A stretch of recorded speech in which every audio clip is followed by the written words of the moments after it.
ഞാനൊരു പാട്ട് കേൾപ്പിച്ചു തരട്ടെ. നിങ്ങൾ കേട്ടിട്ടുണ്ടോന്ന് അറിയില്ല. വല്ലാത്ത അതി പാട്ടാണത്.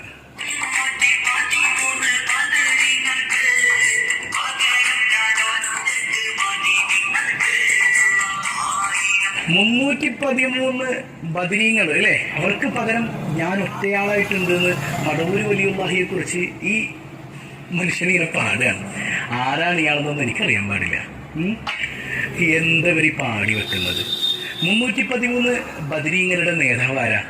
ഹബീബ് റസൂലുള്ളാഹി സ്വല്ലല്ലാഹു അലൈഹി വസല്ലം തങ്ങളല്ലേ. ഇനി വേണ്ട, മുത്തുനബിയെ കൂട്ടിയില്ല നോക്ക്. ഒരു വലി എത്ര വളർന്നാലും സ്വഹാബത്തിന്റെ ദർജയിലേക്ക് എത്തുമോ മോനെ? എത്തുമോ? എന്തെല്ലാം വിവരക്കേടുകളാണ് നിങ്ങൾ ഈ പാടിക്കൊണ്ടിരിക്കുന്നത്? അള്ളാഹുവിന്റെ ഔലിയാക്കളെ കുറിച്ച് മോശം ചിന്ത ജനങ്ങളിൽ ജനിപ്പിക്കാൻ ഇത്തരം പാട്ടുകൾ കാരണമാവൂലേ? ഇതൊന്നും തിരുത്തി കൊടുക്കാൻ ഇവരുടെ കൂട്ടത്തിൽ ആരുമില്ലേ? വായിൽ തോന്നുന്നത് കോതയ്ക്ക് പാട്ട്